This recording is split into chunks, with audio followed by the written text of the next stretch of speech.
Кыргыз Республикасынын Жогорку Кеңешине, Борборлук шайлоо комиссиясына кайрылгым келип атат. Урматтуу мекендештер, бүгүнкү күнү мына өтө маанилүү мамлекеттин тагдырын чече турган маселе карала баштады. Бул келечектеги президентибиз ким болот деген маселе турат. 10 январда кимди президент кылып шайлайбыз. Мына бүгүн 18 аттанган эр азаматтардын ичинен кыргыз эли бирөөнү тандаш керек. Бул бир маселе. Экинчи жагы, биз кайсы бийлик менен жашайбыз деген референдум мына чыгып атат 10 январь 2021 жылы. Бул дагы өтө маанилүү маселе болуп атат. Себеби бүгүнкү күндө биз президенттик бийликтин дагы көргөнбүз. Буга чейин Какаевдин, Бакиевдин, Отунбаева, Атамбаевдикин, Сооронбай Жээнбековдикин, андан кийин парламенттик бийликте да жашап көрдүк. Бул 120 жоопкерсиздик депутаттардын бүгүнкү күндөгү алардын деңгээлин да көрдүк. Ошолор шайлаган өкмөттүн дагы чабалдыгын дагы, жакшы жактарын дагы, терс жактарын да көрдүк. Биздин мамлекет бул парламенттик бийликке эрте экенин биз мурун деле сезчү элек. Тилекке каршы мына 10 жылдан бери бул чоң тупик алып келгенин өзүбүз сездик. Мүмкүн эртедир, мүмкүн биз даяр эмеспиз. Бүгүнкү күндө парламенттик бийлик өзүн өзү актаган жок. Ошол эле маалда абсолюттук жеке жалгыз бийликтин дагы терс жактарын көп көргөнбүз. Көзүн май басып кеткенин көргөнбүз.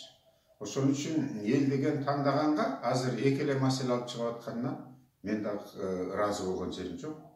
Сөзсүз түрдө же президенттик, же парламенттик эле эмес, парламенттик президенттик, же президент да парламенттик, президенттик парламенттик 4 суроо койсо болмок. Ушул референдумгачы эл өзү тандап алсын. Мен муну менен эмне демектимин? Баланс, күчтөрдүн балансы болуш керек. Жалгыз президент баарын чечип калганда биз анда көрбөдүк беле.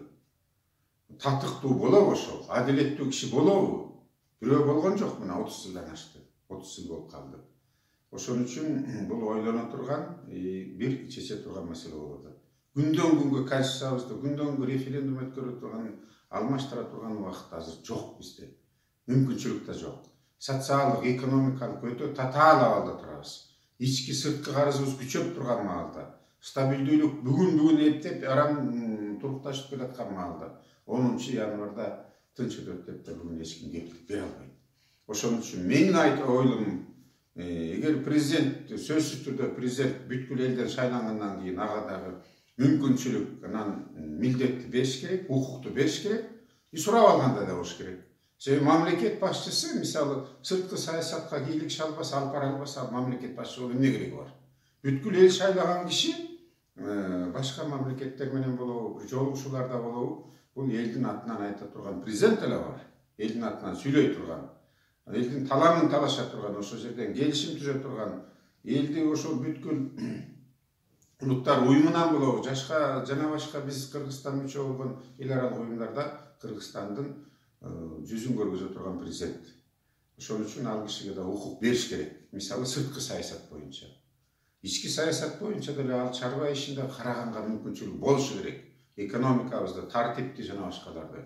Керек болсо сурап ала турган мүмкүнчүлүк болуш керек. Бүгүнкү конституцияда андай укугу президенттикке жок. Ошон үчүн муну оңдоо керек болчу. Ошол эле маалда биз ага ушундай мүмкүнчүлүк бергенден кийин президент болгон кишиден дагы эл сурап ала турган мүмкүнчүлүк болуш керек. Эгер абсолюттук бир киши менен эле бийлиги болуп калса, эл сурай албай калат. Ага өзүнчө баланс боло турган бул бүткүл элден шайланган жогорку кеңеш болуш керек. Жогорку кеңеш керек болсо, президент туура эмес кылып атса, ага күнөө коюп, комиссия түзүп, импичмент жарыялаганга, керек болсо жумуштан четтеткенге акысы болуш керек. Ошондо бири-бири менен бири-бирин карап туруп, көз салып, бири-бири туура эмес кылып атса, керек болсо маселе кое турган, кетире турган мүмкүнчүлүк болуш керек. Ошон үчүн мен парламенттик, президенттик бийлик келсе деген ойдомун. Ансыз деле бүгүн президентте конституция боюнча, закон боюнча мүмкүнчүлүгү жок болгону менен улуттук коопсуздук комитети жана башкы прокуратура түздөн президентке карап аткандан кийин президент каалаганын эле жасап келген. Атамбаев деле ошол экен, анча-мынча сын калган тил кишилерди иш козгоп, чукуп укуп камакка сала коюп, үстүнөн оор моундай беренелерди коюп 10-20 жылдарга чейин түрмөгө каматкан келгенде. Ошон үчүн андай орусча айтканда злоупотребление кылбай, мыйзам чегинде сурап ала турган мүмкүнчүлүктү президентке да бериш керек. Ошол эле маалда мен эмнеге парламент маселесин көтөрүп атам? Мисалы, азыр Конституциялык кеңешме иштеп атат. Бүгүнкү күндө алардын кереги да жок болчу. Мисалы, азыр 10 январда эл кайсыны каалап алат, кайсыны тандап алат. Бүгүнкү Конституциялык кеңешме болсо ыктап эле президенттин бийлиги жөнүндө Конституциянын долбоорун сунуштады. Андай кеңешмени бардыгы түзсө болот. Ал кеңешме бүгүн эрте баштап койду десек болот. Арабаны ат сүйрөп баратса, араба аттан ашып кетти. Мындай болбош керек эле да. Демек, бүгүнкү күндө ал Конституциялык кеңешме дагы жөн отура берип, жөн акча албастан эки жагын тең караса болот эле. Ошон үчүн парламенттик президенттик бийлик келсе, баланс болот болчу дагы, бул жакшылыкка алып келе турган маселе болот. Ансыз деле мамлекет башчы десе, кыргыздын канына сиңген. Ханыбыз десе, баары эле баш ийет. Хан келатканда турат. Хан келатканда биздин ханыбыз дейт. Биздин каныбызда бар маселени биз баары бир ханга кыла турган мамилени жасайбыз. Ошол эле маалда эгер президентти шайлап алгандан кийин ал кишиге да мүмкүнчүлүк бериш керек, өкмөткө да мүмкүнчүлүк бериш керек, жаңы шайланып келе турган жогорку кеңешке да мүмкүнчүлүк бериш керек. Менин айтарым, ушу парламенттик президенттик бийлик болсо, ошондо жакшы болор эле. Ошон үчүн бул келаткан референдумга эки эле маселени койбостон 4 маселени коюш керек сөзсүз түрдө.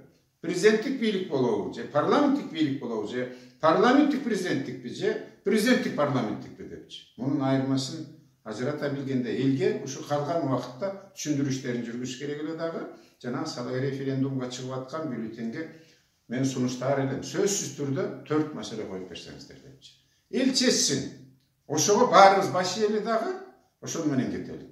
Менин сунушум, элден шайланган эки бийлик, парламент менен президент жакшы иштеши керек дагы, экөө бири-бири менен тең тайлашып эл үчүн кызмат кылыш керек. Бир нерсеси туура эмес болуп баратса, биринин көзүн бири чукуп койгондой болуш керек. Бирин бири сурап ала турган болуш керек. Көзүн май басып баратса, президентти дагы жогорку кеңеш четтете турган мүмкүнчүлүгү болуш керек. Болбосо биз кайсы дагы бир туңгуйукка барып туруп, кайра дагы революцияны кыргыз эли чыдай албайт. Биз тарыхка дагы, тарыхта кечирбейт бизди. Дүйнөсүнө уят да болуп бүттүк. 7 өлчөп бир кесе турган маал ушу 10 январда келатат. Азыр убакыт калды. Айланайын элим, ойгонолук, ойлонолук. 7 өлчөп бир чечелик дагы ошону менен алдыга бирге өсөлүк, өнөлүк.